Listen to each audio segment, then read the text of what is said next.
Buenos días a todos, bienvenidos. Mi nombre es Martín Lococo, soy el director ejecutivo de la Cámara del Asia y hoy vamos a realizar un evento con nuestros coorganizadores InvestBA, Cámara y Agencia.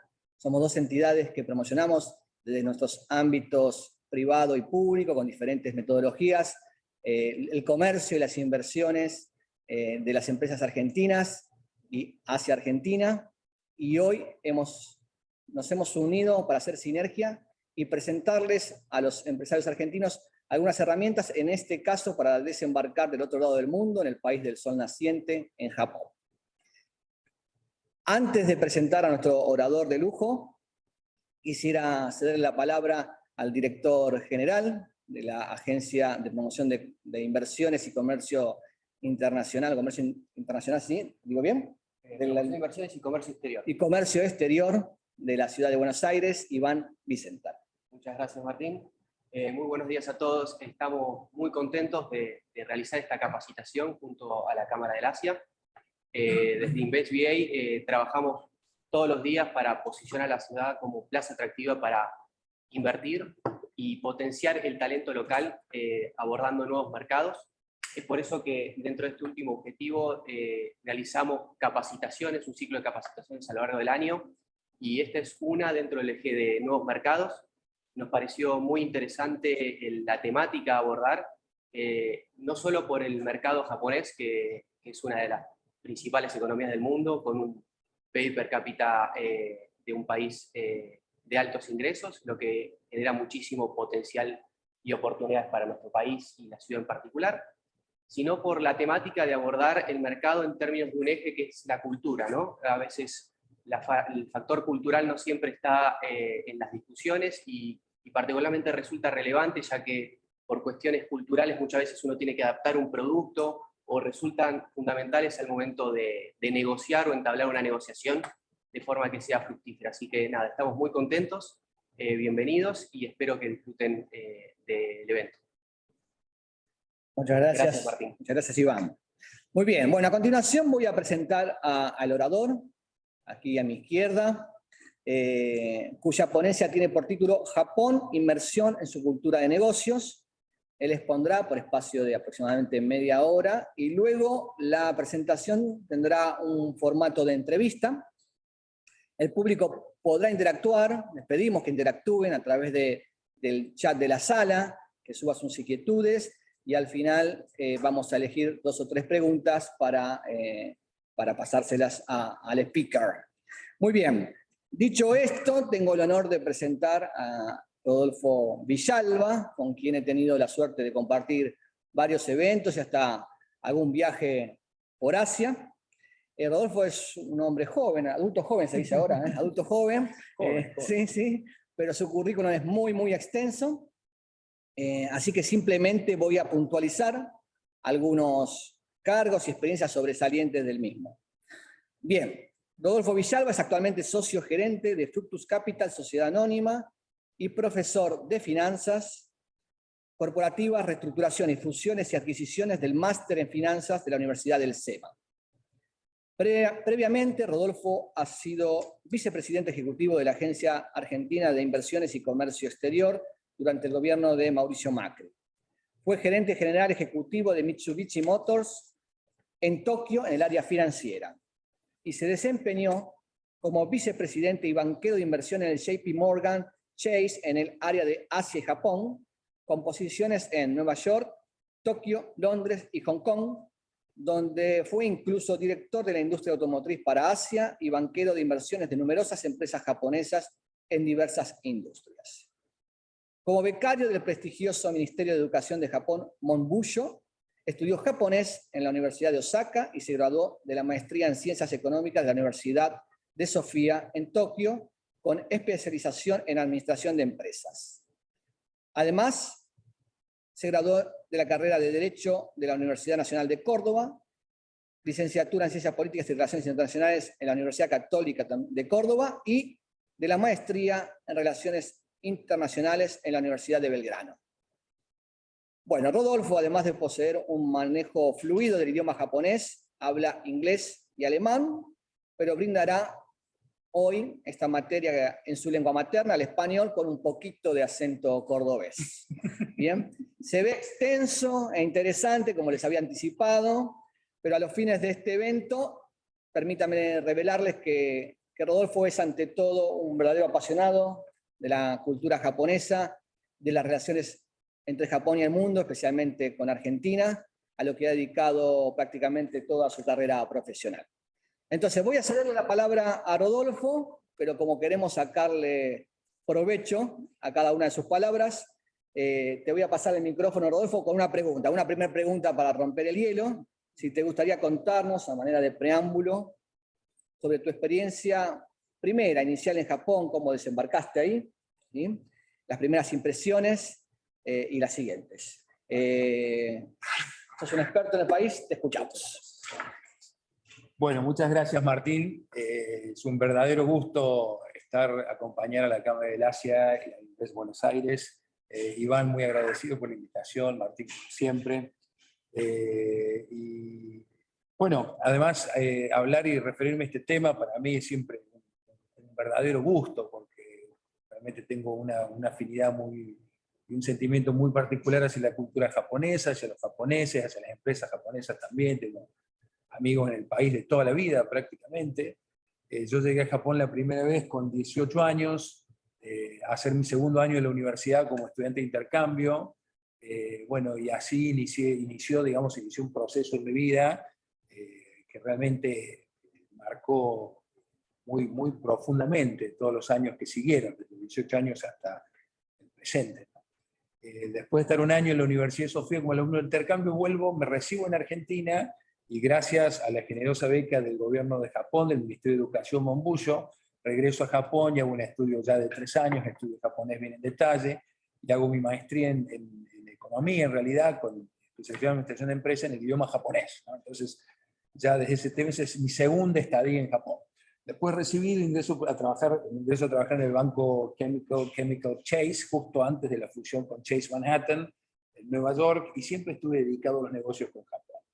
En esos días en Nueva York trabajé en mercados emergentes, pero al poco tiempo, los 6, 8 meses, me trasladan a Tokio y ese es mi tercer arribo a Japón.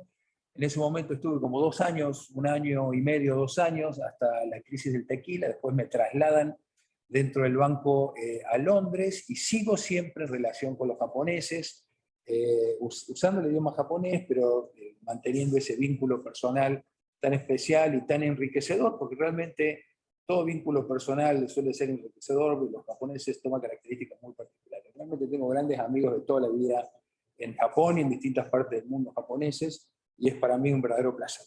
Después de dar distintas vueltas por el mundo dentro del banco, después a Nueva York, me traslado a Hong Kong, luego me traslado a Tokio.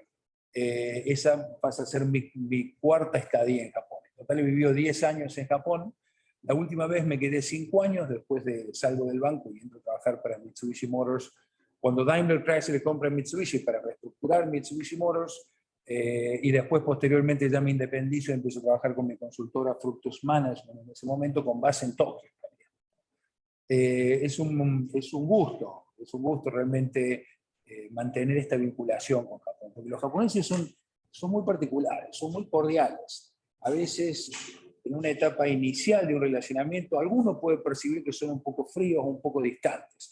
Esa es la experiencia que algunas personas pueden tener. Otros, de una etapa inicial, ya tienen una experiencia muy cálida de relacionamiento con ellos. Pero la realidad es que es un vínculo muy, muy enriquecedor, porque ellos son muy amables, muy cordiales, muy respetuosos, y digamos, encuadrándose en cierto marco de relacionamiento, la vinculación es muy, muy fructífera y muy agradable. Así que gracias por la primera pregunta. Muchas gracias, Martín. ¿Vamos directo a la presentación? Bueno, ¿sí? Vamos a proyectarla. Esto ya está encendido.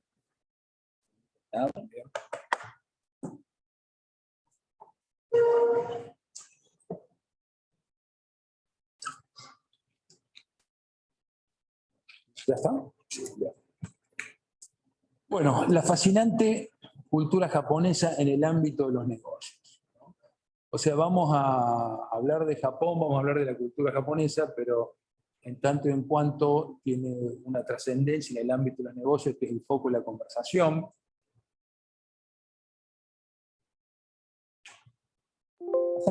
Ahí está. Cuando decimos la fascinante cultura japonesa, los que han visitado Japón, la primer... Este es el resultado principal. Los nuevos celulares, perdón, que hablan solos. Cuando uno visita Japón, la primera impresión que tiene es realmente de fascinación.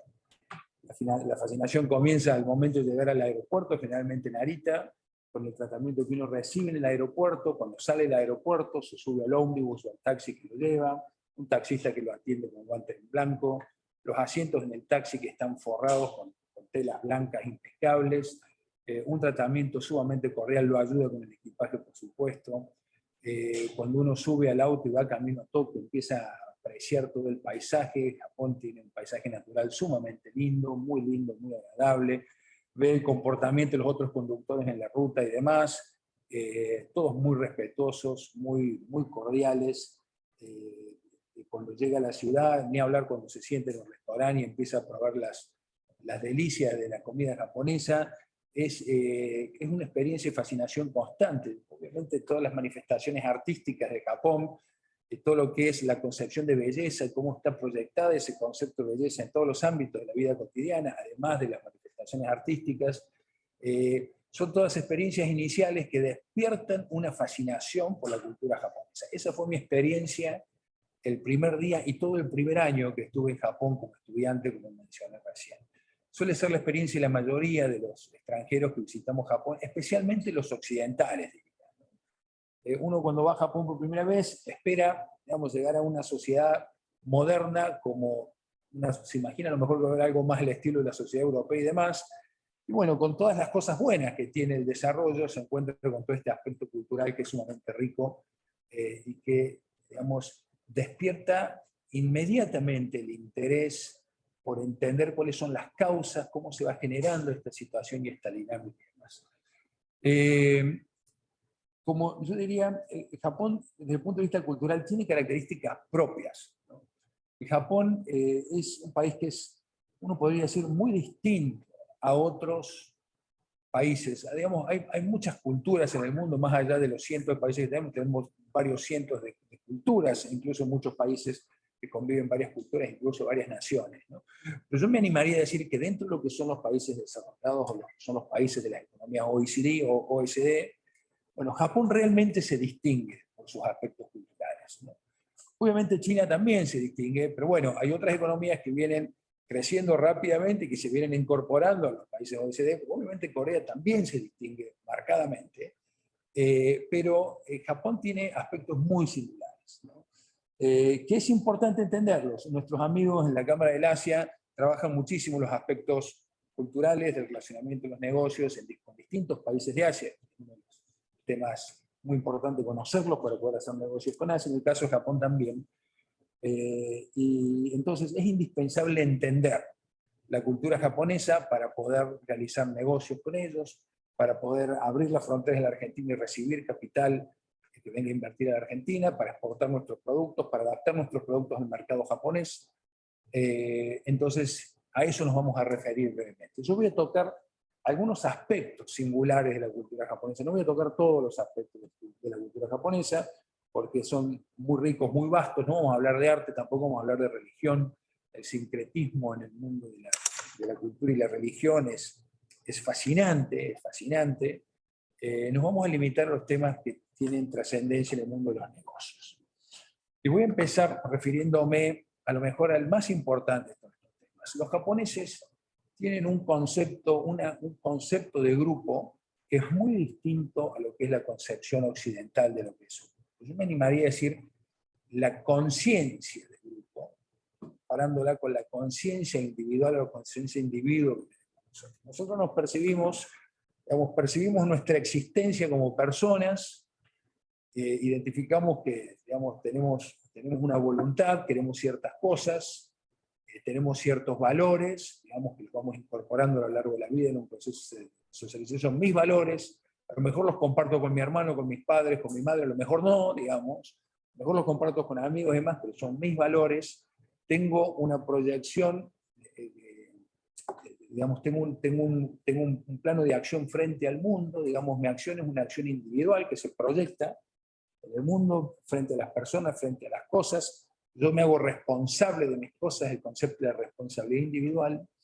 Y si bien todo esto no deja de existir en la cultura japonesa, coexiste con un concepto de grupo, con una conciencia, de la misma manera que nosotros tenemos una conciencia individual, con una conciencia de la realidad grupal que convive con, digamos, esta conciencia individual, que ellos también, por supuesto, tienen, pero donde de esta convivencia, esta conciencia grupal, toma un rol, no me animaría a decir preponderante, porque nadie realmente puede medir cuánto de la conciencia grupal determina el accionar de cada individuo, digamos, de cada persona, voy a usar la palabra persona, no individuo, y cuánto lo determina su conciencia de individuo, pero la realidad es que conviven, y en lo que hace el ámbito de los negocios me animaría a decir que la conciencia grupal tiene una preponderancia, tiene una ponderación realmente importante. No voy a decir mayor que la otra, digamos, ¿no? Pero realmente importante, ¿no?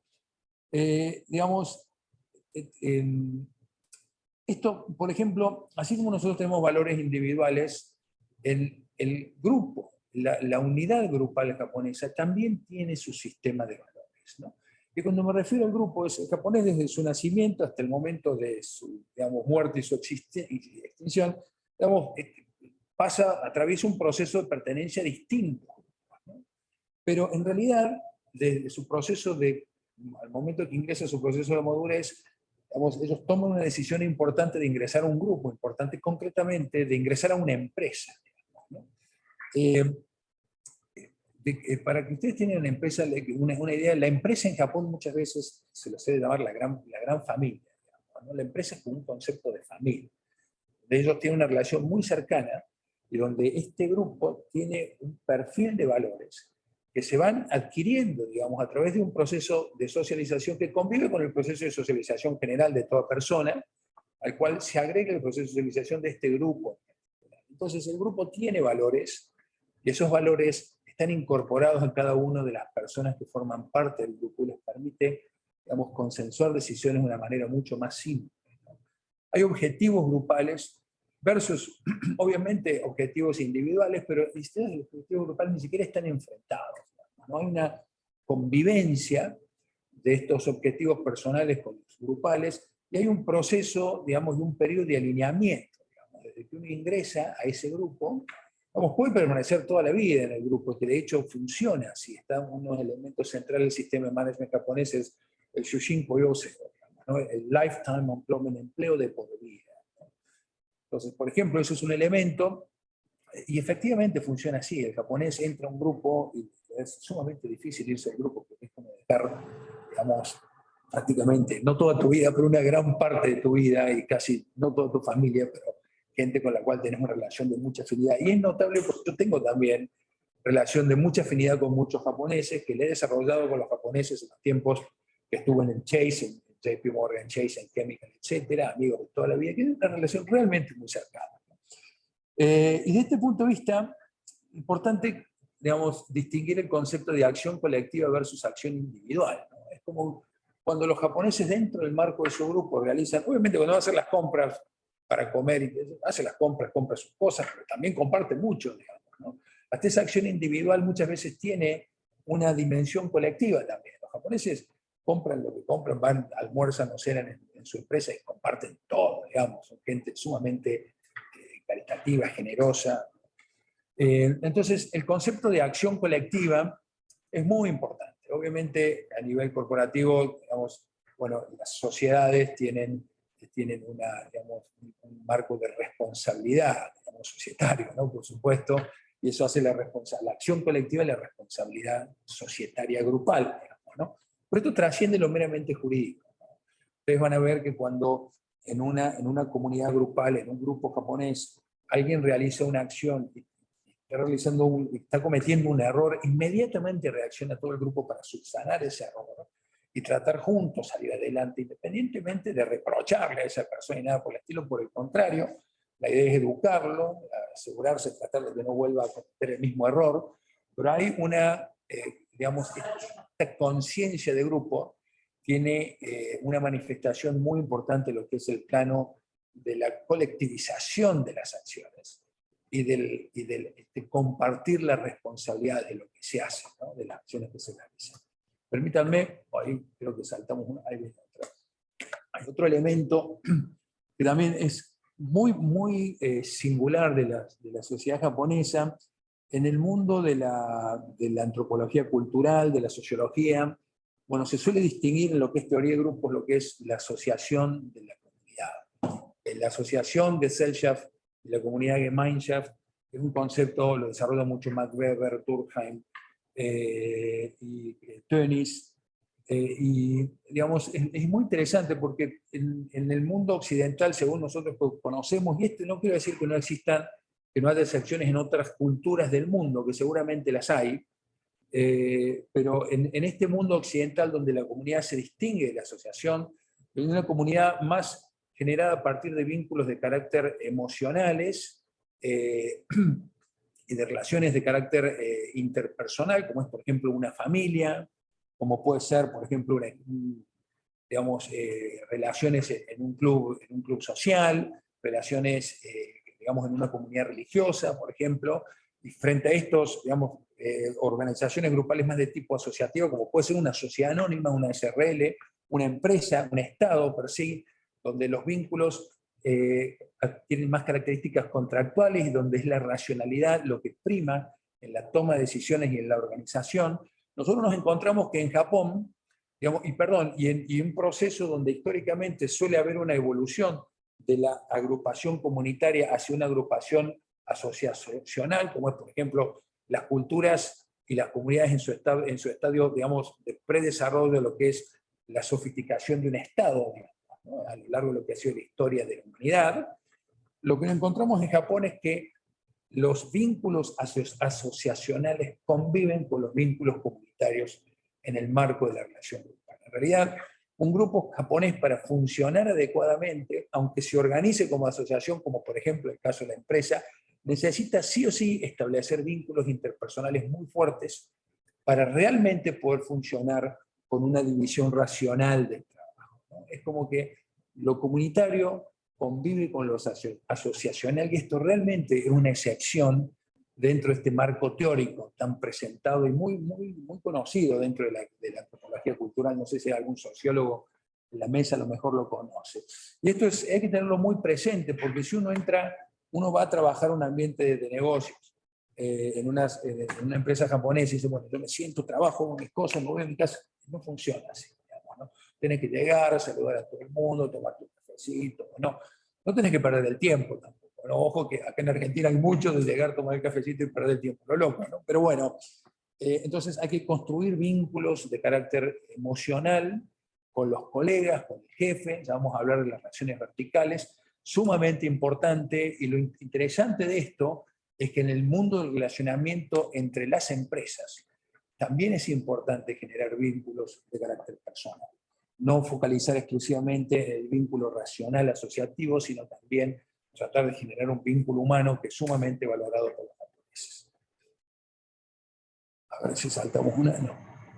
Bueno, esta dinámica que venimos presentando convive con las relaciones verticales dentro del ámbito del grupo. El grupo japonés, el verticalismo es un vínculo que realmente tiene una ponderación sumamente importante. Ahí se usa una expresión que prácticamente se aplica en todos los ámbitos de la relación grupal, que es la relación senpai-kohai, ¿no? El senpai es la persona senior y el kohai es la persona junior. Por ejemplo, en el ámbito universitario, si yo estoy en primer año de la universidad, yo soy el kohai y el de segundo año es mi senpai. El de tercer año también es mi senpai, el de cuarto año es mi senpai. El de cuarto año ya casi es le decimos el Tai Senpai, es como mi gran senior, digamos, ¿no? Y así sucesivamente, el de segundo versus el de primero, el de tercero versus el segundo, y todos son kohai, todos son senpai de alguien, salvo el primero que ingresa. Y esta relación no es posible alterar, digamos, ¿no? Por supuesto, el de primer año puede tener un vínculo con el de tercer año, pero los de segundo año también son parte de ese vínculo, ¿no? Y tiene que ser respetado. tampoco se puede saltar el vínculo. Tampoco, si bien existe una vinculación, siempre tiene que ser una vinculación que se explica también desde las vinculaciones de los eslabones intermedios. Es muy particular, hay que ser sumamente cuidadosos de esas relaciones. Cuando uno ingresa a un ámbito universitario, bueno, yo les diría que hay dos tipos de estudiantes, los que pueden acomodarse a ese mundo de relacionamiento y los que no, digamos, ¿no? A mí me tocó el primer año que estuve, bueno, estar en una universidad en un campus internacional, donde esas relaciones no eran, esos vínculos no eran tan fuertes. Pero la segunda vez que fui, hice mi maestría en japonés, estaba en un ámbito totalmente japonés, había algunos estudiantes chinos, algunos coreanos también, yo era el único occidental, y esas relaciones eran inamovibles. O sea, o perteneces o te encuadras en ese marco relacional o te vas de la universidad, así de simple, ¿no? Y bueno, la verdad que fue también, son relaciones muy cordiales. Obviamente puede haber algún senpai que se exceda en sus atribuciones, ¿no? No es común, realmente no es común. Pero además, la relación de Kohai lo pone en una situación muy particular donde uno está en un marco de dependencia que le permite ser beneficiario de una cantidad de acciones del grupo, digamos. Vamos a hablar de las relaciones de dependencia en la próxima filmina. Entonces, es una relación que es de mutuo beneficio y de alguna manera así viene funcionando Japón digamos, por muchísimos años, ¿no? Que es muy importante entender. Esto también tiene su implicancia en lo que es el relacionamiento corporativo, ¿no? Dentro de lo que es el grupo horizontal y vertical japonés, hay empresas junior y hay empresas senior, ¿no? Entonces, estas relaciones también, digamos, tienen implicancias en todo el marco de los negocios, ¿no? Que vamos a hacer referencia a eso. Como les decía recién, también en Japón existe un perfil de relacionamiento que se describe con la palabra amaero. Hay un libro, ese libro que está ahí, The Anatomy of Dependence, en japonés se llama Amae no Koso, la estructura de dependencia se diría en japonés, Amae no Koso, que es un libro sumamente interesante, escrito por un, ¿cómo se llama? Por un médico, un psicoanalista, que de alguna manera explica un comportamiento muy particular de los japoneses, ¿no? Los japoneses, amaero, digamos, es un comportamiento que tiene una persona que se coloca frente a otra persona, generalmente una persona de mayor jerarquía, digamos, en una situación, digamos, de dependencia, digamos, como una situación receptora de algún beneficio o de algún tipo de cuidado por parte de esta persona senior, digamos, ¿no? Que puede ser su senpai, como decíamos recién, la relación vertical, puede ser el padre, digamos, la relación padre-hijo, madre-hijo, etcétera, abuelo-hijo, etcétera, es una típica relación de amaero, pero lo que ocurre es que mientras en la sociedad occidental también la relación existe, digamos, ¿no? Uno dice, los chicos que nos dicen papá, haceme la leche, papá, o se levanta y ya se sienta y espera que le sirvan la leche. Me explico, ese tipo de comportamiento donde una persona naturalmente se coloca en una relación de dependencia a la espera de ser atendido de alguna manera. Entonces, lo interesante es que si bien este tipo de relaciones en el periodo de adultez en la sociedad occidental se interrumpen, en Japón subsisten durante toda la vida, ¿no? Y existen en todos los ámbitos grupales, ¿no? Esta relación de amaero. Y a veces es muy gracioso porque a veces hay personas que no pertenecen a un grupo y quieren como por ahí colocarse en situación de amaero y demás. Uno tiene que estar muy preparado para entender cuando alguien se coloca en una situación de amaero frente a uno mismo, y uno saber cuándo también necesita colocarse en una posición de amaero como beneficiario, porque es lo que requiere la dinámica del grupo, ¿no? Entonces, está muy vinculado a lo que es esta relación de verticalismo, pero que también le da una característica muy particular a la sociedad japonesa. A esto hay innumerable cantidad hay muchos comentarios, muchas cosas para agregar. Vamos a mencionar otras, digamos, los vínculos grupales, muy importante esto, a los efectos de relacionamiento corporativo, empresarial. Las relaciones grupales tienen estas características en Japón, pero lo interesante es que esta dinámica existe grupo adentro, fronteras adentro. No se manifiestan, digamos, desde el grupo hacia afuera. Bueno, la dinámica es distinta, digamos, ¿no? Es distinta, ¿no? Y esto es muy importante entenderlo porque obviamente, un segundito. Cuando una empresa argentina intenta convertirse en proveedor de un grupo japonés, bueno, tiene que entender que el grupo japonés generalmente es parte de un kairetsu, digamos, de un grupo corporativo, de un grupo empresarial, y en realidad es un outsider que está tratando de ingresar a un grupo empresarial que tiene también su dinámica intergrupal sumamente definida y con características que son una extensión natural de este relacionamiento, este concepto de relacionamiento personal. Entonces, usan la palabra uchi, miuchi, digamos, ¿no? Miuchi, que es como un pariente, es como que los que estamos dentro del grupo somos como una familia.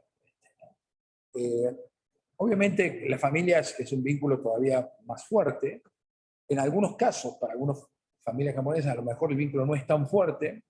El vínculo es muy fuerte, pero a medida que uno va llegando a la adultez, ese vínculo, sin perder fortaleza, el de la familia de sangre, digamos, sin perder fortaleza, lo que pierde a lo mejor es, ni siquiera diría vigencia, digamos. Los japoneses no se ven semanalmente con su familia como nosotros.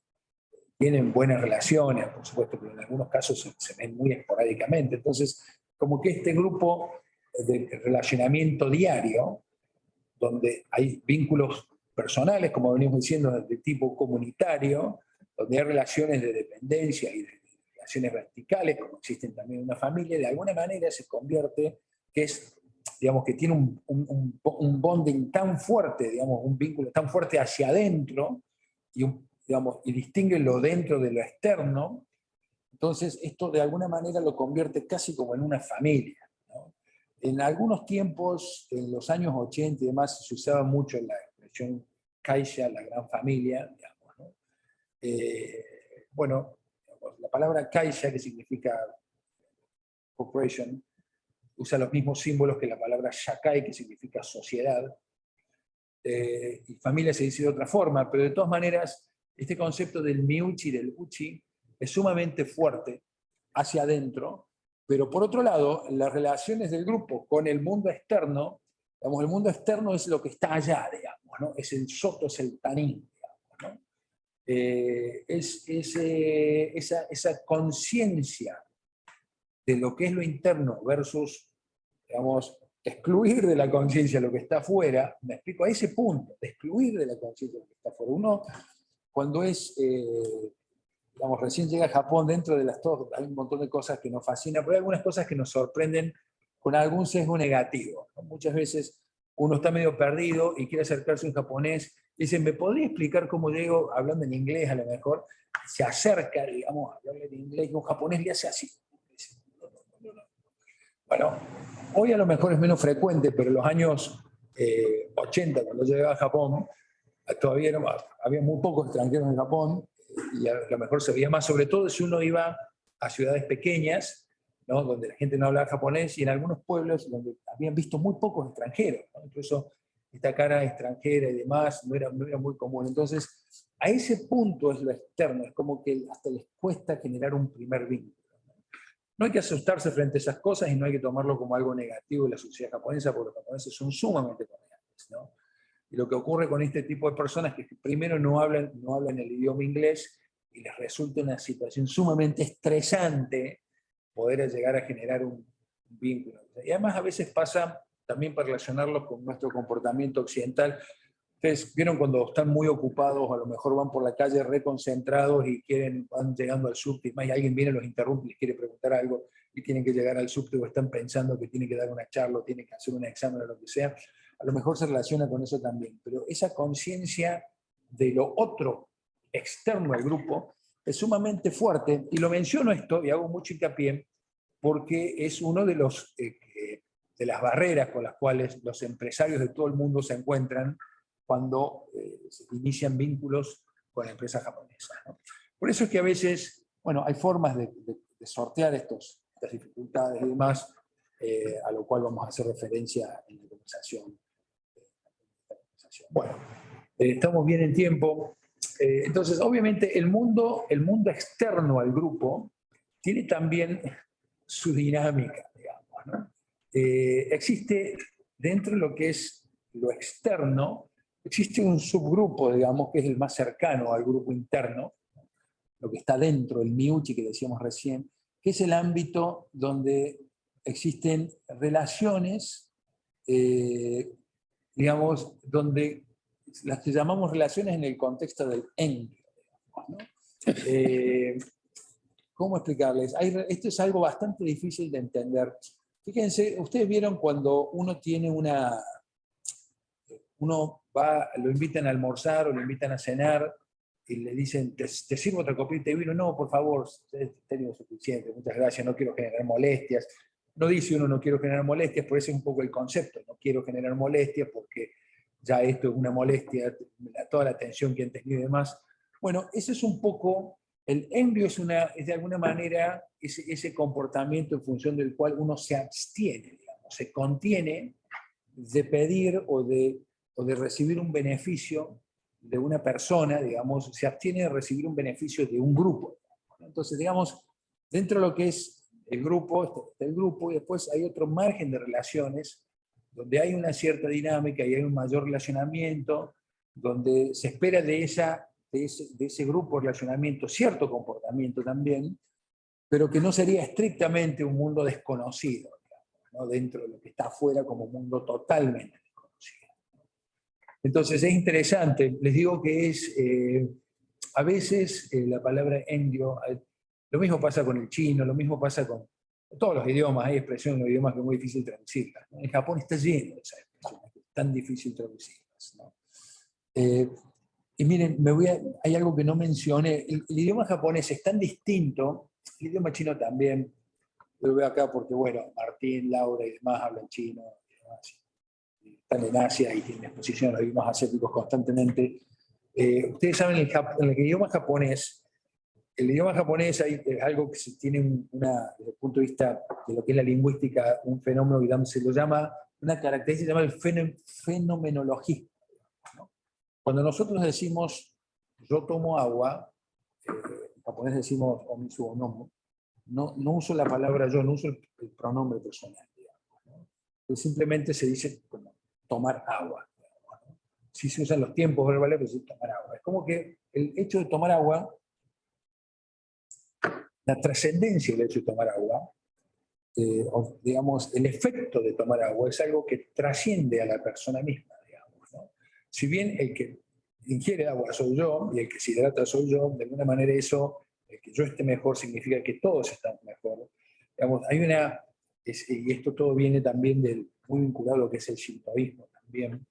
Es como que todos somos parte de todo, digamos, una especie de panteísmo, llevándolo a nivel filosófico, lo comento porque Martín es filósofo, antropólogo y demás, y seguramente conoce estos temas mucho más que yo. Entonces, el fenomenologismo en el idioma japonés, no sé por qué entré esto, porque iba a entrar el giri y el ninja y la cantidad de palabras y de conceptos que hay que son tan difíciles de expresar. O sea, traducir del japonés al inglés al español no es que sea imposible, pero tiene muchos elementos muy, muy propios de su idioma, ¿no? Entonces, aquí hay dos conceptos más, el giri y el ninjo, ¿no? El giri es una expresión por la cual se indica, digamos, como que uno está en deuda, digamos, frente a alguien, ¿no? Entonces, es una obligación, digamos, que surge de un vínculo, digamos, que puede ser un vínculo social, puede ser un vínculo empresarial y demás, en función de la cual se espera, digamos, de la persona, la obligada, digamos, cierto comportamiento, cierto cumplimiento, digamos, ¿no? Entonces, en función de eso surge una especie de relación de dependencia. Entonces, hay una relación de giri, digamos, donde él tiene cierto compromiso, podríamos decir en español, simple compromiso. Entonces, hay que entender muy bien en ese ámbito de relacionamiento cuando uno se está colocando en una posición de la cual surge cierto compromiso. Si uno no los cumple, bueno, el vínculo se lesiona, se rompe, digamos, ¿no? Y frente a esto está la vinculación de ninja, digamos, que es el ninja ya es cuando uno es generosamente, genuinamente generoso versus a un tercero, y uno relaciona una prestación no por obligación, sino porque tiene un sentimiento real y certero, digamos. Déjenme ver, tengo dos conceptos más, estamos perfecto en tiempo. Bueno, todo todo esto hace la dinámica de grupo y el relacionamiento personal, interempresarial. Y acá hay un concepto que es un concepto sumamente bello de la sociedad, una característica tan apasionante de la sociedad japonesa, que es el sentido de la hospitalidad de los japoneses, ¿no? En Japón usamos la palabra omotenashi no shakai, digamos, ¿no? Como Japón es una sociedad donde la hospitalidad, el sentido de hospitalidad tiene una preponderancia sumamente importante. Yo siempre decía, le comentaba a Martín, Iván y a Gastón, le comentaba que si yo alguna vez tuviese la oportunidad y el tiempo, me encantaría crear una empresa que fuese Omotenashi Corporation, digamos, ¿no? Y que se dedique exclusivamente a convertir el concepto de omotenashi japonés en productos y servicios y llevar eso al mundo. Porque yo me animaría a decir, digamos, que los japoneses están en los lugares top en el ranking mundial de la hospitalidad. Es un país tan amable, tan hospitalario, tan respetuoso de la persona, ¿no? Y esto en el ámbito intragrupo, en el ámbito del segundo, digamos, anillo del Enryo, como en el ámbito donde no conocemos a nadie. El omotenashi es algo que cruza a toda la sociedad. Es un tema clave de los Juegos Olímpicos del 2021.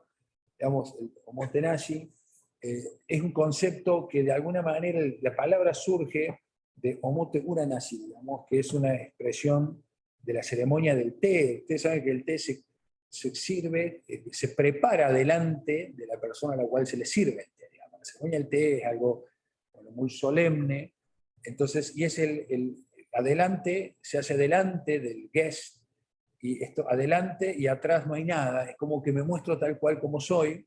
Bueno, y de ahí surge un poco el concepto y demás, pero que es mucho más amplio que eso en este momento, en la sociedad actual.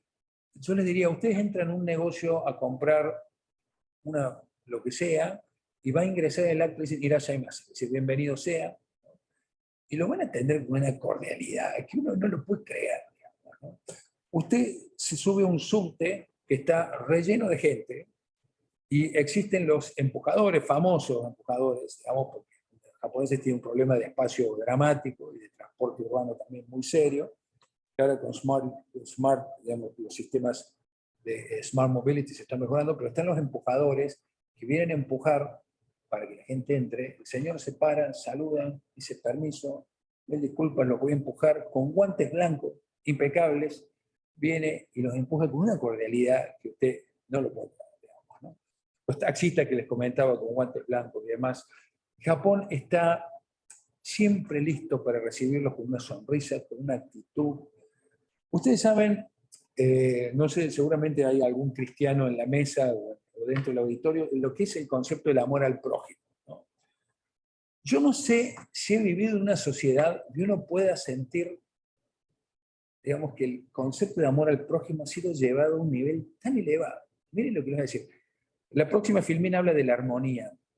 La armonía en Japón está muy vinculado a esto, el omotenashi, pero es otra cosa, la armonía, ya si tenemos un minuto mencionamos dos palabras, pero el omotenashi es muy importante. Los japoneses son realmente, es un sentido de la cordialidad que nace del corazón y que está, digamos, centrado en, digamos, generar un servicio a cambio de nada, digamos, ¿no?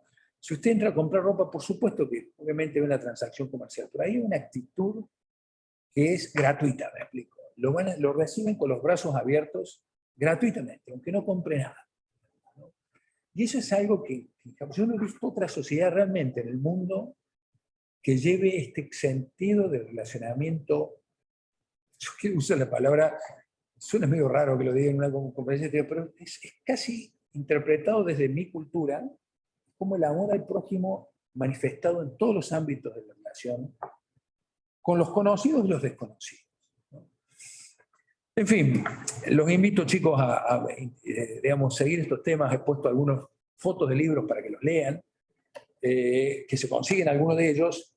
Y bueno, la armonía, el wa de Japón, ese es el símbolo del wa, al punto tal que les diría que es símbolo significa todo lo que es un ideograma que significa la cultura de Japón. Washitsu es la habitación japonesa de tatami, washiki es estilo japonés, Wafu es también estilo japonés en las cosas de la comida, digamos, ¿no? Washoku es la comida japonesa, y es un concepto de la armonía que de alguna manera es el fin último de la sociedad japonesa. En Japón estamos todos en armonía.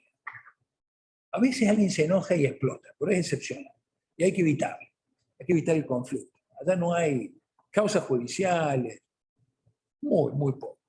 Es una sociedad en constante armonía, al punto tal, les diría, que uno se pasa un año seguido en Japón, por ejemplo, ¿no? Yo siempre he estado viajando, entrando y saliendo mucho, pero en la época estudiante que uno viajaba menos, uno está un año seguido en Japón y de repente se va de vacaciones, vuelve a Argentina, se sube el avión, se baja a Nueva York, y cuando se baja del avión en Nueva York, uno siente que entró en la jungla. Perdón por Estados Unidos, que admiro muchísimo a la sociedad americana en muchísimas cosas, pero ustedes cuando uno sale del Japón, llega a la Argentina, ni hablar, en la jungla, no sé cuál, uno siente que realmente salió, se da cuenta cuando sale, cuando está ahí, es una armonía constante, en todos los ámbitos. Bueno, muy agradecido, a disposición para atender preguntas y respuestas, creo que esta es la última filmina. Sí, no, perdón. Bueno, no, y todo esto, bueno, estas manifestaciones en la cultura japonesa hacen un imprint, le dan un sello, digamos, en el mundo de los negocios que se manifiesta directamente en lo que es el sistema de management japonés, en todo lo que es, digamos, las inversiones de Japón en el mundo, tienen implicancias muy relevantes, y todo lo que es el relacionamiento de Japón, de todo lo que es el relacionamiento corporativo y de negocios con el Japón y con las empresas japonesas, ¿no? Y con gusto podemos hablar de eso. Ahí he puesto varios libros muy interesantes, 3 de ellos escritos por profesores míos de la universidad. Está al medio el profesor Balón, una eminencia que ha venido a Japón, a Argentina muchas veces a dar conferencias en los años 80 y 90. Kaiser de Japanese Corporation, escrito por James Aveglin, cofundador de BCG, Boston Consulting Group, también fue profesor mío. Y, digamos, Taigai Kiyono, que lo escribió mi profesor Sakamoto sobre el comportamiento de las empresas japonesas que se expanden en el mundo, digamos, ¿no? En fin, a disposición para atender preguntas. Muy bien, Rodolfo, ha sido un placer, me quedaría escuchando mucho más. La virtualidad reduce los tiempos ahora.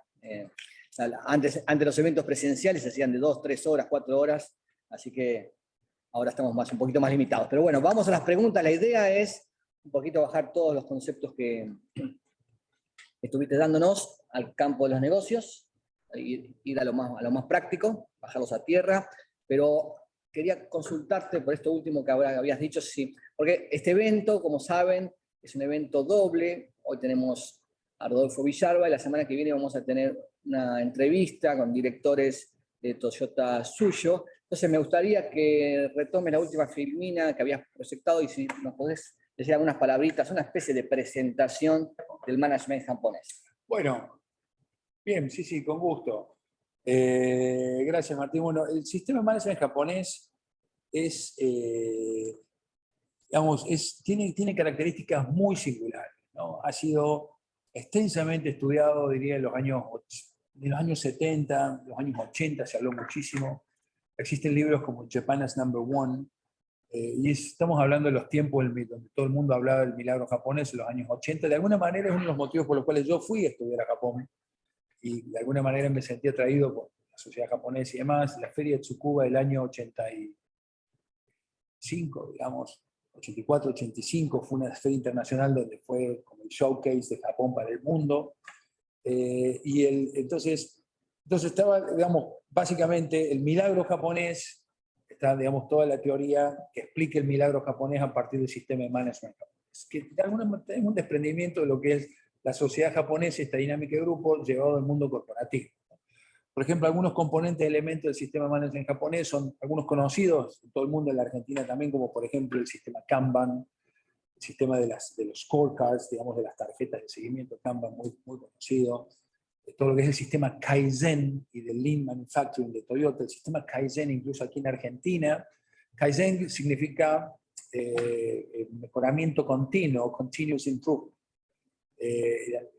Digamos, Kaizen, en Argentina hay un programa Kaizen, JICA, firmó un convenio con el gobierno argentino a través del Ministerio de Producción y el INTI.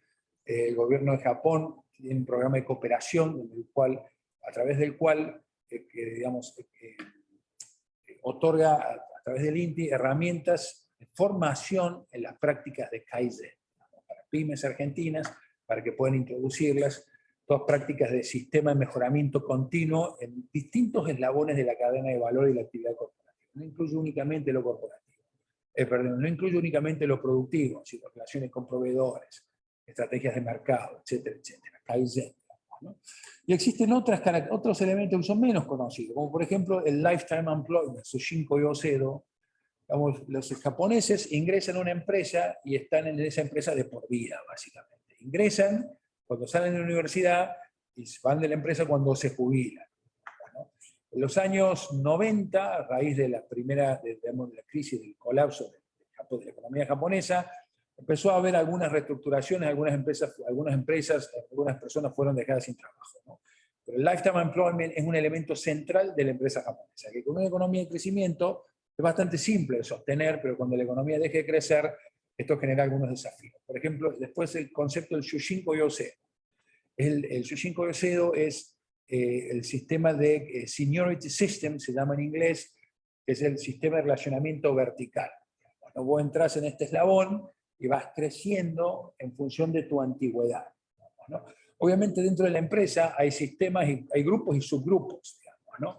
Si vos egresás de tal o cual universidad, estás en cierto perfil de crecimiento dentro de la empresa, y si egresás de otra universidad, entras en otro tipo de trabajo y en otro tipo de perfil. Entonces, en el marco de estos subgrupos, tu career path está bastante definido desde casi que entras. Hay algunos que se destacan más que otros, y por supuesto hay un CEO en las empresas, hay un chairman en las empresas, pues hay un proceso de selección.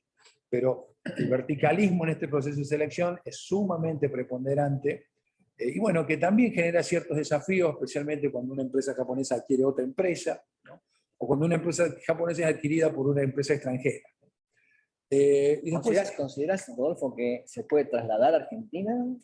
mira, yo te diría que parte del desafío que tienen los japoneses en el mundo es llevar estas prácticas al resto del mundo.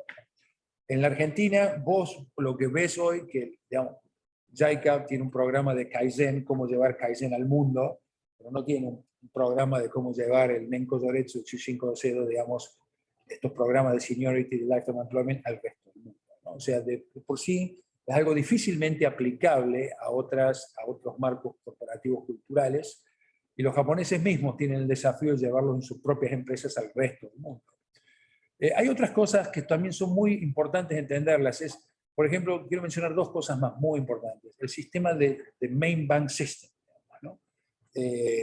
Digamos, el Main Bank System, los japoneses, digamos, y el sistema de Keiretsu, organización grupal japonesa, Keiretsu Kanto Nishiki, digamos, los japoneses tienen un sistema de grupo que se llama Keiretsu horizontales y Keiretsu verticales. Toyota es un Keiretsu vertical que tiene una cantidad de empresas por debajo del gran grupo del OEM Toyota que produce autos, que son productores de distintos componentes o de sistemas de componentes, etc. Hay distintos eslabones, 3, 4 eslabones abajo de Toyota, y hay algunas empresas relativamente laterales. Toyota Tsusho es parte del grupo Toyota, Denso es parte del grupo Toyota. Y existen Keiretsus horizontales, como por ejemplo el grupo Mitsubishi. Yo trabajé para Mitsubishi Motors, Mitsubishi Corporation y UFJ Financial Group, son las dos cabezas del grupo, financiera y trading company. Después existen cientos, miles de empresas dentro del grupo. Yo me animaría a decir decenas de empresas cotizantes, ¿no? Mitsubishi Electric, Mitsubishi Chemical, Mitsubishi, digamos, NYK, la empresa de transporte naviero, etcétera. Tenemos una cantidad de empresas enormes, digamos, ¿no? De varios billones de dólares, tens of billions of dólares de market cap, de facturación y demás. Entonces, esto es muy importante entender. El sistema de management japonés es importante entenderlo para, de alguna manera, saber cómo relacionarse con él, ¿no? El sistema de Keiretsu, estas relaciones dentro del grupo, uno tiene que entender, si uno viene como outsider a tratar de competir con una empresa del Keiretsu, Mitsubishi, y yo quiero suministrar a Mitsubishi de tal o cual parte material o lo que sea, bueno, voy a tener un desafío muy importante, ¿no? Tengo que diagramar muy bien cómo voy a generar ese vínculo, ¿no? Tengo que pensar muy bien si realmente quiero competir abiertamente y directamente, es muy probable que no lo pueda hacer, ¿no? Esto al margen de lo que es la defensa de la competencia y demás, y todos los problemas de economía de mercado. Vamos a dejarlo para otra conversación en todo caso, ¿no? Pero, entonces, vos me decís, ¿es aplicable a la Argentina? Bueno, todo lo que es la práctica del Main Bank System está vinculado a esta práctica de Keiretsu. O sea, los grupos japoneses tienen 1, 2 o 3 instituciones financieras que son las instituciones financieras clave. El Main Bank System es una mezcla de un sistema de capitalización y financiamiento con un sistema de governance, me animaría a decir. Por ejemplo, el UFJ Financial Group, que incluye el Banco Tokio Mitsubishi, el Mitsubishi Bank, financia directamente a las empresas del grupo Mitsubishi. La financia con créditos bilaterales, de corto plazo y de mediano plazo, que se va haciendo un rollover, un refinanciamiento en forma constante por los siglos de los siglos, por las décadas de las décadas, para decir no los siglos de los siglos, ¿no? Y esto independientemente, casi es un Ponzi scheme, digamos, ¿no? O sea, un financiamiento que se repaga con otro financiamiento, ¿no? Y esto también da características muy particulares, digamos, hace que de alguna manera las empresas sean bastante conservadoras, ciertas tomas de decisiones, ciertas decisiones de inversión, porque tienen un banco detrás, ¿no? Que lo financia aunque tengan un cash flow negativo. Miren que yo desde el SEMA, digamos, doy mi clase de finanzas corporativas y siempre decimos, el excedente de caja se financia con capital de riesgo, perdón, el faltante de caja se financia con capital de riesgo y el excedente de caja se apalanca con la financiera. ¿Me explico? Entonces es cuando tenés un faltante de caja, tu free cash flow operativo negativo, te financias con equity, no te financias con deuda. Los japoneses se financian con deuda siempre. Entonces, sistema de grupo Main Bank System obviamente no es aplicable a la Argentina, de hecho no existe, que es algo propio de Japón, tampoco es aplicable al resto del mundo, ¿no? Algunas prácticas del management japonés son sumamente interesantes, ¿no? Todo lo que tiene que ver con el Lean Manufacturing System, todo lo que es el sistema de control de calidad japonés vinculado a Kaizen y al Lean Manufacturing System, de alguna manera son las prácticas, cerrando tu pregunta, que quiero con esto, las prácticas que Japón ha exportado al mundo, ¿no? No necesariamente ha monetizado, digamos, ¿no? En el mundo, pero que de alguna manera, ustedes saben que las consultoras, no es lo que hago yo, digamos, pero BCG, McKinsey y demás, son los alfiles de lo que se llama strategy conversion, digamos, ¿no? La convergencia estratégica, ¿no? Toman, digamos, distintas strategic advantages de distintos países de unas empresas y de alguna manera las expanden y las llevan a otros países, a otras empresas y demás. Bueno, el Japón de los 80, de los 70 y de los 80, que fue altamente competitivo desde su sistema de Lean Manufacturing, sistema de calidad, digamos, terminó exportando su concepto de calidad al mundo. El mundo copió el concepto de calidad de Japón, que ya lo empezamos a ver a los años 90 y ya en el nuevo milenio. Digamos, podemos decir que Japón sigue teniendo productos de altísima calidad, pero bueno, los productos europeos, americanos y demás también son autos de mucha calidad y productos de mucha calidad y demás. De alguna manera perdió ese advantage porque justamente se ha exportado ese concepto. O sea, algunos elementos, me animaría a decir en estos dos grandes temas, control de calidad, todo lo que es calidad y producción, están siendo trasladados a todo el mundo. Es un proceso que continúa. Pero, a ver, te hago una tercera pregunta. Entendemos que el management japonés ya pasó su época dorada, ¿no? Y está siendo reemplazado por otro paradigma. ¿Esto sucede fuera de Japón o en Japón también? Qué buena pregunta, qué buena pregunta. Bueno, una pregunta difícil de responder. Yo tengo muchísimos amigos en Japón, en las empresas japonesas, acá en Argentina también. Obviamente los años 80 fueron los años dorados del management japonés, donde todos tratamos, todo el mundo estudiaba ese tema, y digamos, de alguna manera lo más rico de esa cultura se esparce, ¿no? Ahora, la verdad no podemos olvidarnos, no podemos dejar de mencionar que, bueno, diciembre de 1989 el Nikkei tocó los 38.900 yenes, los 39.000 yenes, y comienza el colapso de la burbuja, digamos, ¿no? Y hoy el Nikkei, 30 años después, 32, 33 años después, está simplemente a 26.000 yenes, nunca más volvió a ese nivel. Los 37, 39.000 yenes cayó a 7.000 yenes en la crisis financiera de los años 2007, 2008, 2009, a 7.000 yenes. Ahora, bueno, está en una recuperación. Pero para poner las cosas en contexto, en los últimos 20 años, qué sé yo, empresas como Canon, el valor de su acción tuvo una caída, una recuperación, no pasó nada. Mitsubishi Electric, lo mismo. Empresas como Sony en los últimos 20 años no han generado valor. Obviamente hay otras empresas como Toyota Tsusho, digamos que comienzo del siglo a la fecha, en 22 años, su acción se ha multiplicado por 10 veces, digamos, ¿no? Entonces, hay empresas de ese tipo, hay empresas que siguen siendo exitosas. La empresa del grupo Toyota es una gran empresa, una gran empresa. Pero otras empresas, incluso en la industria automotriz, han tenido grandes desafíos. Mitsubishi Motors es una. Daimler Chrysler compra Mitsubishi Motors, comienza un proceso de reestructuración y después termina vendiendo Mitsubishi Motors y saliendo de ese proceso de reestructuración, que era bastante complejo, ¿no? Y después, entonces ha habido un proceso, digamos, de crisis en la economía japonesa y me animo a decir en la corporación japonesa también.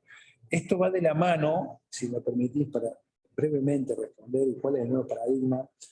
No nos olvidemos que el boom, el milagro japonés, de la salida de la Segunda Guerra Mundial, de 1955, etcétera, la guerra de Corea en adelante, hasta el año 73, digamos, la primera crisis de petróleo en Japón creció del 8 al 12% anual. 13, 12,9, 13% anual algunos años, ¿no? O sea, realmente ha sido digamos, un gran milagro japonés que lleva a todo el mundo a ponerse de cabeza a estudiar a Japón, ¿no? Pero después de la primera crisis de petróleo, Japón, digamos, entra en un proceso de crecimiento mucho más amesetado, del 3 al 5%, digamos, ¿no? Bastante complejo, hasta el colapso de la burbuja que decía en 1989, 90, 91, 92, y a partir del año 93, digamos, entra en un proceso de crecimiento del 2%, 1% anual, 2%, 3% anual, que se extiende prácticamente, me animaría a decir, hasta, obviamente está la crisis del 2000 y demás, pero se extiende prácticamente hasta el año 2007, 2008, 2009, con la crisis financiera, donde Japón ha crecido del 1 al 2%, y bueno, después, 2010, crisis financiera, 2012 llega Abenomics, y bueno, y Japón sigue sin poder tomar impulso. Y esto es un problema de varios factores, digamos, ¿no? Pero yo me animaría a decir que el desafío de los japoneses, hay un libro muy interesante que se lo invito a leerlo, que digamos, Michael Porter, digamos, un gurú de la estrategia. El libro se llama Can Japan Compete? Can Japan Compete? ¿Puede competir Japón? Que lo publicó justo a fines del siglo de 1999, ¿no? Ese libro, después de 20 años, sigue siendo muy vigente, donde comienza todo un revisionismo del management japonés también, ¿no? Del desarrollo industrial japonés, y qué cosas hace bien, qué cosas hace mal. Obviamente tiene desafíos, ¿no? Y para la empresa japonesa funcionar en el mundo externo con su sistema de management japonés, con su dinámica de grupo y demás, bueno, le genera ciertos desafíos. En algunos países han sido muy exitosos, en otros lugares les cuesta más, ¿no? Pero bueno, las empresas japonesas salen al mundo, ¿no? Y Japón hoy es el principal proveedor de FDI para el mundo, inversión directa en el mundo, 150, 160 mil millones de dólares anuales, ¿no? Una economía, pero entonces hay un revisionismo, hay un nuevo paradigma. Yo me animaría a decir que el grupo Toyota representa el nuevo modelo, ¿no? Al cual algunos miran con alguna actitud aspiracional, digamos, ¿no? Es formalmente el nuevo paradigma, digamos, difícil decir. Como decía, hay empresas como Toyota Tsusho que, digamos, han sido y siguen siendo exitosas. Rodolfo, Sí, vamos a Japón y Argentina. Japón, Argentina. Mundo de los negocios. ¿Hay algunos puntos en común que faciliten el establecimiento de relaciones comerciales o de negocios? Sí, por supuesto, por supuesto. Bueno, exportar a Japón es difícil, ¿no? Es difícil porque es un mercado sumamente exigente, y por eso hay empresas como Levar, digamos, llevar, no sé, 30 años de exportar a Japón, digamos, un commodity, por supuesto, commodity, empresas como Tenaris, digamos, Tenaris tiene relaciones muy importantes con Japón, con Asia, también haciendo una adquisición muy importante de Kei Tubos de Japón.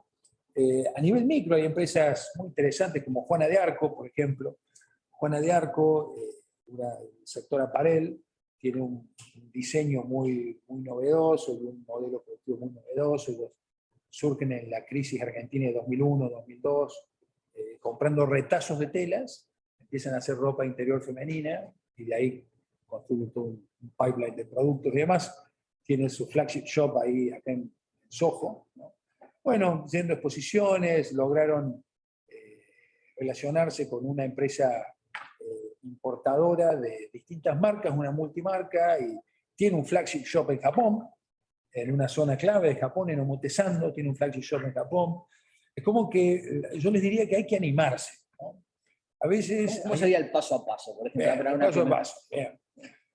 A ver, acá hay que distinguir lo que son negocios de comercio y lo que es inversión.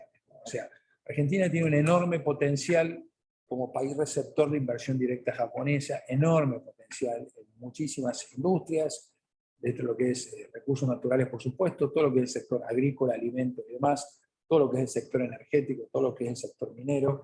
Y de hecho, Japón tiene intereses de estas industrias en Argentina, obviamente, con un riesgo país a 1.700, 1.900 puntos básicos, todo es difícil, ¿no? Pero ahí hay muchísimo potencial y Argentina va a estar siempre en la mira de Japón.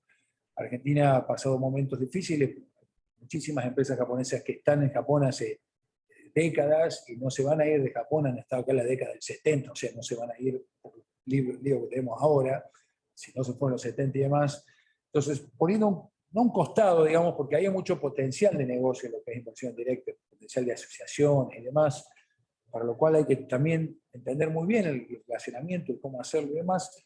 Además de esto, en todo lo que es el marco de comercio, bueno, Japón ofrece un mercado, digamos, de 5 trillones de dólares, digamos, con un PBI por cápita de 42 mil millones, de 42 mil yenes, 42, 46 mil dólares per cápita, digamos, ¿no? Obviamente no es el PBI de Singapur, que ya está en 93 mil dólares per cápita, digamos, que hace poco estaba bastante cerca el de Japón, pero tiene un enorme potencial, no solamente lo que es consumer, sino lo que es industrial marketing, digamos, y hay que tomar segmento por segmento.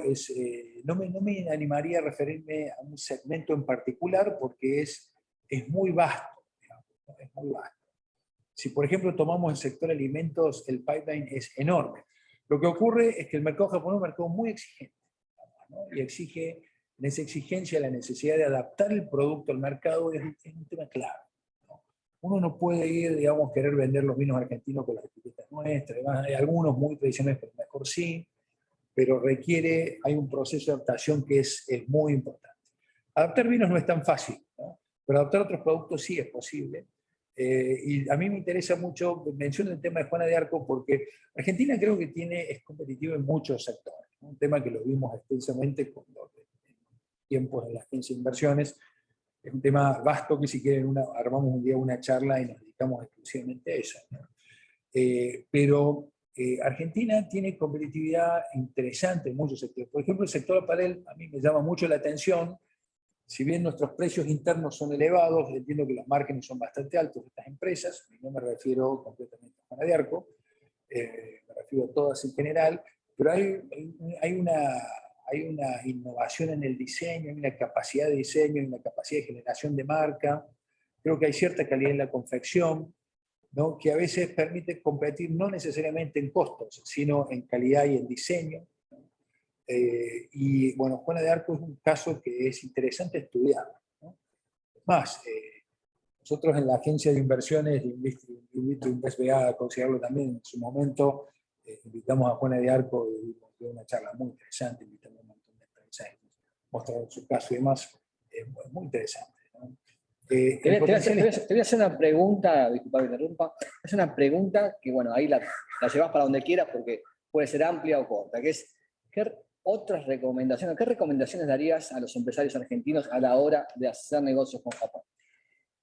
Bien, es una pregunta muy amplia y es una pregunta muy importante. Llévala para el lado que te divierta Sí, más, digamos. Que me divierta más. Bien, gracias Martín, gracias. Bueno, obviamente el empresario argentino que quiere hacer negocio con Japón ya tiene su producto, digamos, tiene su producto y su servicio.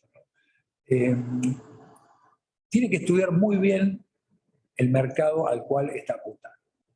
Conseguir toda la información que puedan, acercarse a las oficinas de JETRO, la agencia de comercio exterior e inversiones de Japón, que tiene siempre las puertas abiertas y tiene una cantidad de información muy importante. Lo invitaría a trabajar con asesores o con gente que conozca un poco el mercado japonés, y no me refiero a Fructus, no me refiero a mi firma, por supuesto mi firma también, pero por ejemplo Argentina tiene una importantísima comunidad de descendientes de japoneses, que hablan japonés, que han vivido en Japón, y algunos de ellos están dedicados a actividades con Japón y muchos de ellos no. Ahí hay un recurso humano sumamente valioso y que está a disposición, ¿no? Entonces el empresario argentino se vería muy beneficiado involucrando a estas personas, trabajar con ellos, acercarse a la embajada de Japón, las puertas de la embajada, el embajador Nakamae, están siempre abiertas, los van a atender muy bien. Hay algunos temas prácticos, tendría que hacer un curso intensivo de cultura japonesa, acá le hemos dado algunos hints. Fructus no hace ese entrenamiento, aclaro nomás, ¿no? A lo mejor la cámara sí. Ahí tiene la cámara, eso lo puede hacer. Vos, por ejemplo, tenés que tener tu tarjeta de negocios, ¿no? Tu tarjeta de negocios tiene que estar en español o en inglés y en japonés del otro lado. La tarjeta se entrega de cierta forma. La tarjeta no se escribe con lápiz, digamos, como hacemos nosotros, anotaciones y demás. Los japoneses no dan la mano, menos ahora en pandemia. En estos tiempos usar barbijo siempre, a pesar de que no sea obligación. Los japoneses usaban barbijo antes de la pandemia, o sea, imagínense ahora. Tener presente que es necesario tener una estrategia de vinculación. No se trata de levantar el teléfono y decir, che, quiero venderte tal o cual cosa. Tenés que tener una estrategia. Tenés que saber si la empresa a quien le querés exportar más o menos tiene algún otro proveedor similar o no, vas a competir con un proveedor del grupo o no. Les digo, competir abiertamente, cara a cara, frente a frente con un proveedor del grupo, tiene grandes desafíos, ¿no? Entonces, a veces puede necesitar algún intermediario que lo acerque y que le abra las puertas. Y nuevamente, no estoy haciendo referencia a Fructus, que está mucho más concentrado en los temas financieros de corporate finance y financial administration. Pero hay... debería escribir, deberíamos poner una filmina, 5 tips, para dar una respuesta bien concisa, digamos, ¿no? Bueno, yo te voy a hacer una última pregunta y después paso al público a hacer una o dos más y no nos vamos a pasar mucho de tiempo. Durante toda la presentación que nos hiciste, nos contaste acerca de las características de los japoneses. La globalización, ¿no? Porque nosotros siempre decimos que estamos en el último lugar del mundo, ¿no? En las tierras lejanas, pero también Japón lo está y es un país de islas, encima compuesto por islas, ¿no? Sí, sí. Entonces, generalmente las islas tienden a mantener la cultura, ¿no? Pero bueno, el mundo se está globalizando. ¿Japón va a mantener estas formas? ¿Tenemos que considerar que sí o se va a asemejar más a Occidente? Qué buena pregunta, ¿no? Esta pregunta nos la venimos haciendo desde la Revolución Meiji en 1851, cuando Comodoro Perry abre las puertas de Japón a los cañonazos un poco. Miren, Japón sigue cambiando, sigue incorporándose al mundo y sigue siendo culturalmente muy Japón. La gran, digamos, belleza de la cultura japonesa es que está siempre abierta. Japón es un estudioso. A ver, yo me animaría a decir que posiblemente Tokio sea la ciudad del mundo con mayor cantidad de restaurantes de comida internacional, de comida de distintos países. Tiene restaurantes del país que quieran. Huntington lo ponía del lado occidental a Japón, ¿no? Sí. Bien. Sí. Pero bueno. Sí. Bueno, los japoneses, a ver, culturalmente Japón es Japón, y yo lo pongo del lado de Asia, pero a lo mejor no conozco en tanto detalles todas las culturas asiáticas. Asia es muy rico culturalmente, ¿no? O sea, va desde India, China, todos los países de ASEAN y demás, muy rico. Lo podemos poner en Asia, dado que hay una, digamos, diversidad cultural tan grande. Pero yo me animo a decir que Japón no es Occidente. Desde el punto de vista económico, sí es Occidente. Es una economía de mercado, y desde el punto de vista institucional es una democracia republicana, y me animo a decir también que es Occidente, y es ahí un punto central por el cual es un pilar de nuestro potencial relacionamiento con Asia.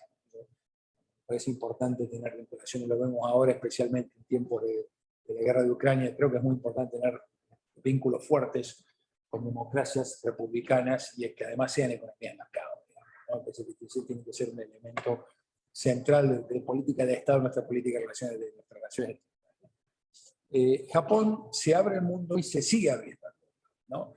Ahora, la industria y la economía japonesa no es una economía. Para que tengan una idea, el nivel de internacionalización del comercio exterior representa 35% del GDP. Argentina es el 20% del GDP. No es mucho. China también es 35% del GDP. Pero toma países como Singapur, como Hong Kong, ¿no? Es el 200, el 300%. Toma Vietnam, es el 200% del GDP Vietnam. Toma cualquier otro país, Malasia, Tailandia, todos están cerca del 100% del GDP. Entonces, Japón, yo me animaría a decir, es una economía cerrada. Para que tengan una idea, Japón tiene un inventario, digamos, un FDI en el mundo, capital invertido, de 1.5 trillones, a lo mejor debe estar en 1.8, debe estar cerca de los 2 trillones de dólares, ¿no? Con inversiones anuales de 150.000 millones de dólares, 150 billones de dólares, digamos, ¿no? Pero para que sepan, el FDI inward, digamos, ¿no? La inversión extranjera en Japón, el stock de inversión, no la inversión anual, ronda los 200.000 millones de dólares. O sea, nada.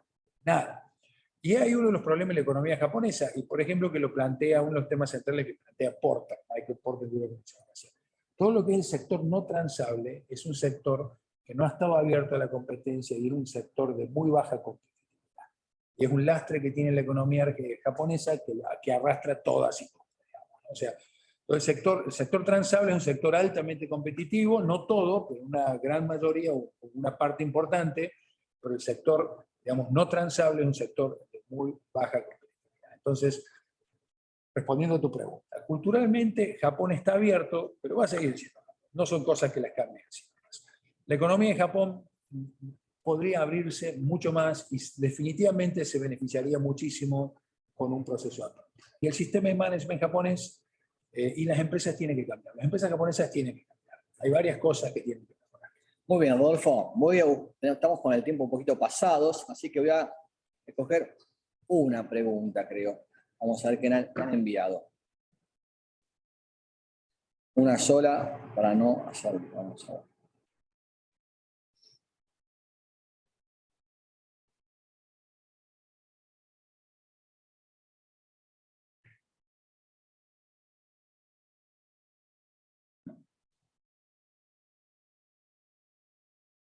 Bueno, vamos a hacer dos y vos elegís.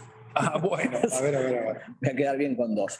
En otros países de la región, como China, las relaciones personales son imprescindibles. Bueno, algo has dicho de esto, algo has dicho. De hecho, que Japón, si en el caso de Japón, para los negocios a largo plazo, esto sucede de la misma manera. Hay que ser amigos, por así decirlo, de los japoneses. Y la otra es, si en Japón nos conocen, si tienen una opinión sobre nosotros, esperemos que sí que sea positiva, alguna opinión que nos ayude, nos juegue en contra. Bien. Bueno, las relaciones personales son muy importantes en Japón, pero no hay que sobreestimar la importancia de las relaciones personales, ¿no? Como decíamos, los vínculos personales son importantes, pero, digamos, en el marco intragrupo, y, digamos, para generar, digamos, ese ingreso y ese marco de relacionamiento, el vínculo personal es importante. Pero no tiene que nunca, digamos, desvinculado quiero usar la palabra vínculo, no puede nunca desconectado de lo que es la racionalidad del vínculo que se intenta generar. Digamos, ¿no? No por llamar a un japonés o por invitarlo a almorzar una vez, 2 veces, vas a ser parte del miuchi. Digamos, ¿no?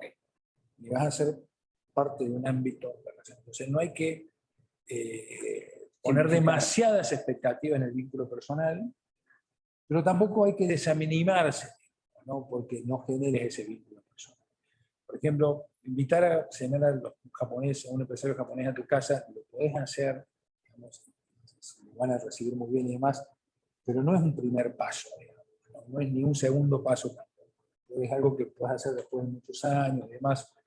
Es importante que el vínculo personal vaya de la mano de la racionalidad del vínculo que tratás de generar. Clarísimo. Quiero ser amigo por ser amigo, para el día de mañana a lo mejor no funciona así. Tiene que haber, tenés que generar el interés racional también. Perfecto. Y después si nos conocen. Sí, nos conocen mucho, miren, nos conocen por Gabriela Sabatini muchísimo. En tiempos de Sabatini, los japoneses nos conocen por Maradona muchísimo también, nos conocen por el tango, un montón nos conocen por el tango, nos conocen menos por la carne y menos por los vinos. Hay que trabajar entonces, ¿no? Claro, hay que trabajar. Pero me animo a decir que, digamos, Argentina es, digamos, un país pequeño desde la óptica japonesa, digamos, pero está dentro del rango de países que los japoneses conocen. Hay un montón de países que a lo mejor no son tan conocidos, pero los japoneses son personas muy leídas, ¿no? Ellos están en el subte, están todos leyendo un librito siempre, y son muy leídos en temas muy versátiles, ¿no? En temas culturales, temas muy versátiles. Así que, por supuesto que somos conocidos, ¿no? También por las malas noticias, no salen los diarios, salen, ¿no? De la política y la economía. ¿No? Bueno, Rodolfo, un gustazo, un placer, muchísimas gracias. El gusto es mío, Martín, muy agradecido a ustedes, la Cámara del Asia, InvestBA, y a disposición para lo que necesiten en otra oportunidad, temas más específicos como Hay muchos temas para seguir ahondando. Bueno, me prohibieron que agradezca, pero yo no puedo con mi genio. Muchísimas gracias a todo el grupo de InvestBA, a Gastón, a Julieta, a Lupe, a Lola, a Leila, a todos, al director general, Iván Vicental, por esta primera actividad conjunta que realmente la disfrutamos muchísimo. Espero que les haya gustado, les haya servido, y bueno, nos vemos la próxima, el próximo jueves, a la misma hora y por el mismo canal, como se solía decir, tenemos un encuentro con Toyota Yuso. Muchísimas gracias. Buenos días, buena jornada.